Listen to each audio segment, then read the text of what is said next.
आदरणीय अध्यक्ष महोदय, ये सदन का सौभाग्य है कि आप दूसरी बार इस आसन पर विराजमान हो रहे हैं। आपको और इस पूरे सदन को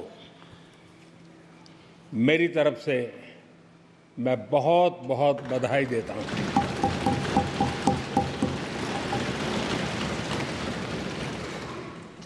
आदरणीय अध्यक्ष जी,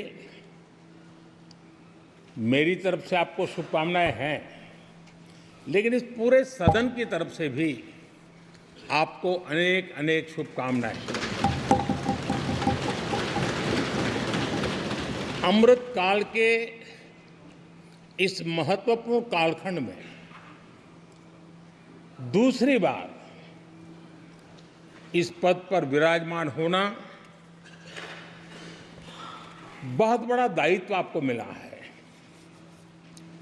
और आपका 5 वर्ष का अनुभव और आपके साथ हम लोगों का 5 साल का अनुभव, हम सबका विश्वास है कि आप आने वाले 5 साल हम सबका मार्गदर्शन भी करेंगे और देश की आशा अपेक्षाएं पूर्ण करने के लिए ये सदन अपना दायित्व निभाने में आपकी बहुत बड़ी भूमिका रहेगी।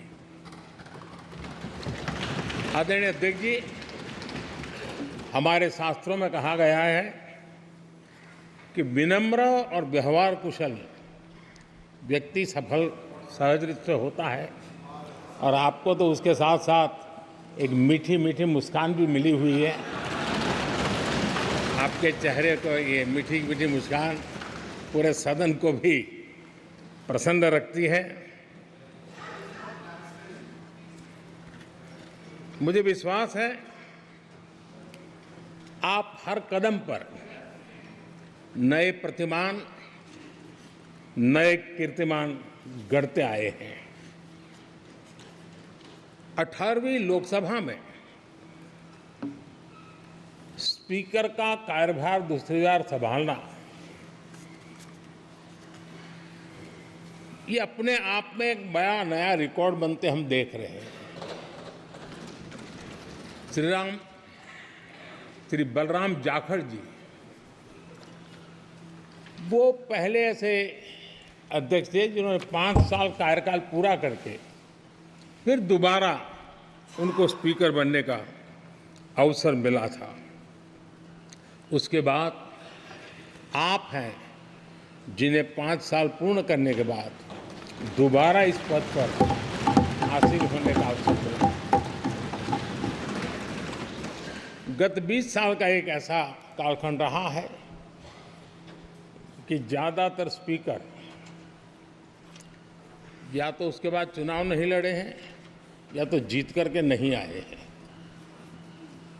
आप समझ सकते हैं कि स्पीकर का काम कितना कठिन है कि उसके लिए दोबारा जीतना मुश्किल हो जाता है, लेकिन आप जीत करके आए हैं, इसके लिए एक नया इतिहास आपने गढ़ा। आदरणीय अध्यक्ष जी, इस सदन में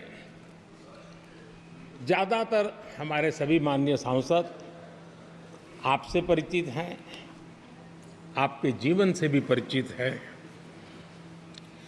और पिछली बार मैंने इस सदन में आपके संबंध में काफ़ी कुछ बातें रखी भी थी और मैं आज उसको दोहराना नहीं चाहता हूं, लेकिन मैं एक सांसद के रूप में और हम सभी सांसद के रूप में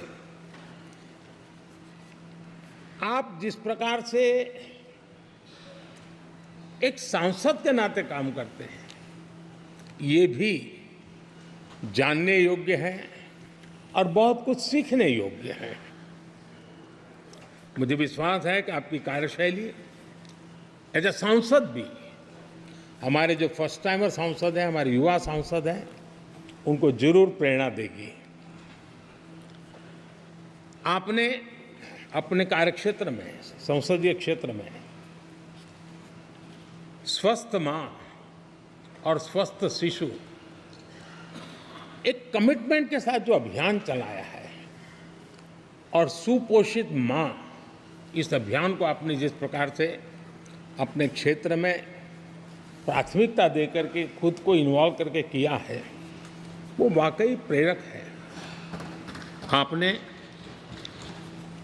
कोटा के ग्रामीण क्षेत्रों में हॉस्पिटल ऑन व्हील्स, ये भी एक मानव सेवा का उत्तम काम, जो राजनीतिक कामों के सिवाय करने वाले कामों में आपने चुना है, वो भी अपने आप में गांव-गांव लोगों को स्वास्थ्य सेवाएं पहुंचाने में मदद कर रहा है।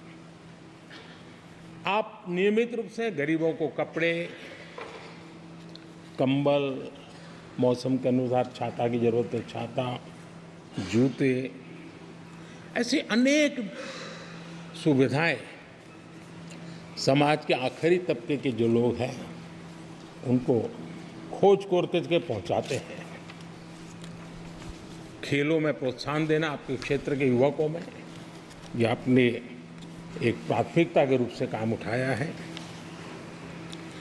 आपके पिछले कार्यकाल में 17वीं लोकसभा में मैं कहता हूं कि संसदीय इतिहास का वो स्वर्णिम कालखंड रहा है।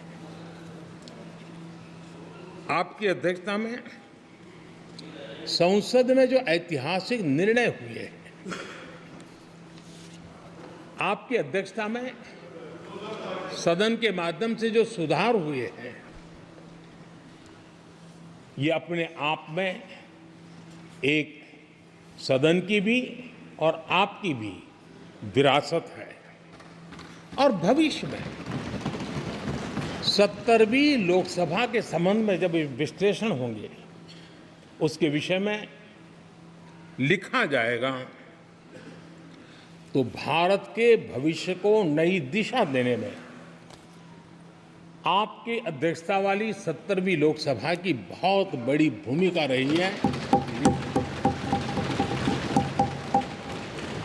आदरणीय अध्यक्ष जी, 17वीं लोकसभा में नारी शक्ति वंदन अधिनियम 2023, जम्मू कश्मीर पुनर्गठन विधेयक, भारतीय न्याय संहिता, भारतीय साक्ष्य बिल, भारतीय नागरिक सुरक्षा संहिता, सामाजिक सुरक्षा संहिता, digital personal data protection bill, मुस्लिम महिला विवाह अधिकार संरक्षण विधेयक, transgender persons protection of rights bill, consumer protection bill, direct tax विवाद से विश्वास विधेयक, सामाजिक, आर्थिक और राष्ट्रीय महत्व के ऐसे कितने ही महत्वपूर्ण ऐतिहासिक कानून 17वीं लोकसभा में आपकी अध्यक्षता के अंदर इस सदन ने पारित किए हैं और देश के लिए एक मजबूत नींव बनाई है। जो कार्य आजादी के 70 साल में नहीं हुए, आपकी अध्यक्षता में इस सदन ने इसको करके दिखाया।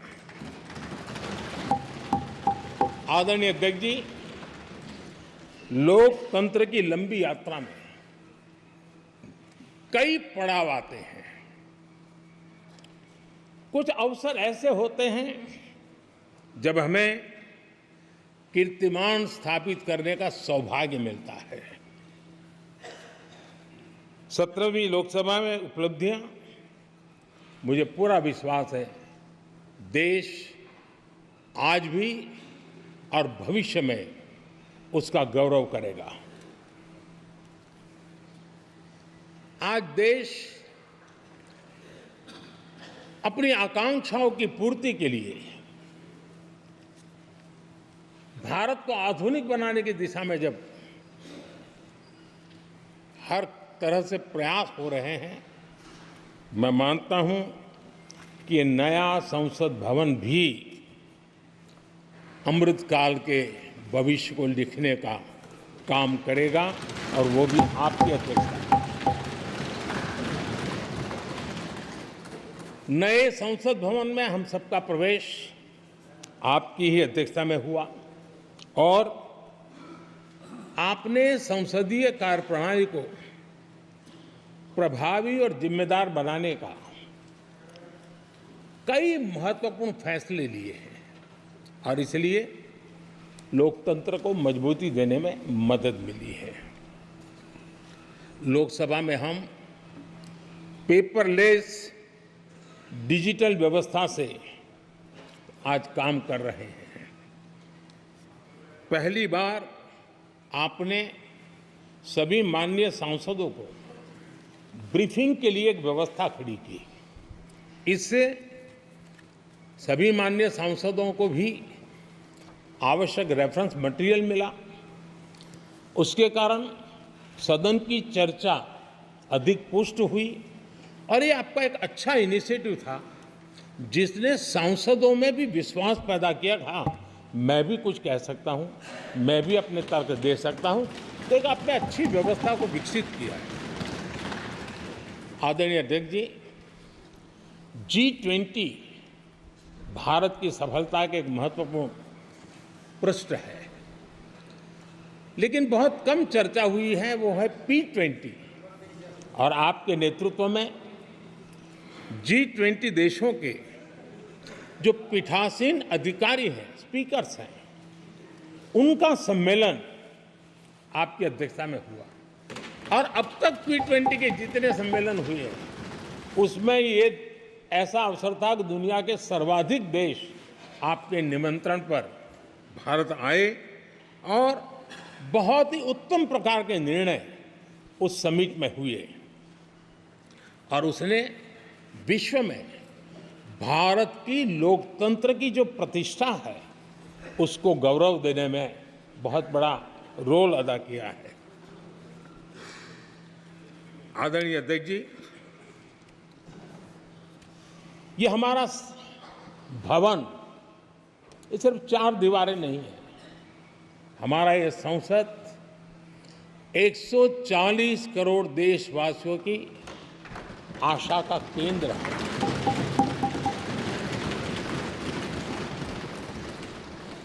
संसद की कार्यवाही, जवाबदेही और आचरण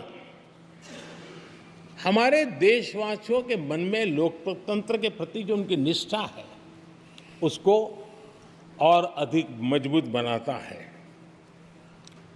आपके मार्गदर्शन में 17वीं लोकसभा उसकी प्रोडक्टिविटी 25 साल के हाईएस्ट लेवल पर 97% रही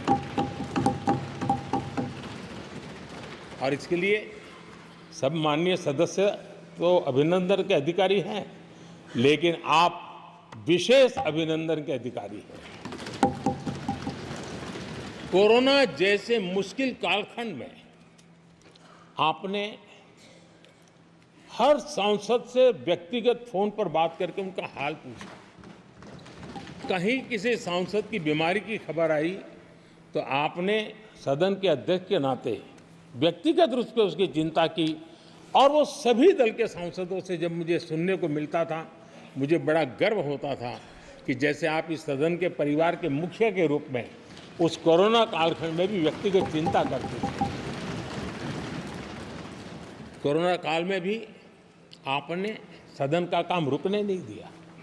सांसदों ने भी आपके हर सुझाव को सर आंखों पे चढ़ाया। किसी को ऊपर बैठने के लिए कहा तो वो वहां जाके बैठा, किसी को दूसरे जगह पे जाके बैठने के लिए कहा तो वो भी बैठा, लेकिन देश के काम को किसी ने रुकने नहीं दिया। लेकिन आपने ये जो फैसले किए उसका परिणाम है कि हम उस कठिन कालखंड में भी कार्य कर पाए। और एक खुशी की बात है कि कोरोना काल में सदन ने 170% प्रोडक्टिविटी, ये अपने आप में दुनिया के लिए एक बहुत बड़ी खबर है। आदरणीय अध्यक्ष जी, हम सब चाहते हैं कि सदन में आचरण, सदन के नियमों का पालन हम सब करें और आपने बड़े सटीक तरीके से, संतुलित तरीके और कभी कभी कठोरता के साथ भी फैसले लिए हैं। मैं जानता हूं कि ऐसे निर्णय आपको पीड़ा भी देते हैं, लेकिन सदन की गरिमा और व्यक्तिगत पीड़ा में आपने सदन की गरिमा को पसंद किया और सदन की परंपरा को बनाने का प्रयास किया। ये साहसपूर्ण काम के लिए भी आदरणीय अध्यक्ष जी, आप अभिनंदन के अधिकारी हैं। मुझे विश्वास है आदरणीय अध्यक्ष जी, आप तो सफल होने ही वाले हैं, लेकिन आपकी अध्यक्षता में यह 18वीं लोकसभा भी बहुत सफलतापूर्वक देश के नागरिकों के सपनों को पूर्ण करेगी। मैं फिर एक बार आपको इस महत्वपूर्ण दायित्व के लिए और देश को विकास की नई ऊंचाइयों पर ले जाने वाले इस सदन की अध्यक्षता के लिए हृदय से बहुत बहुत शुभकामनाएं देता हूं, बहुत बहुत बधाई देता हूं।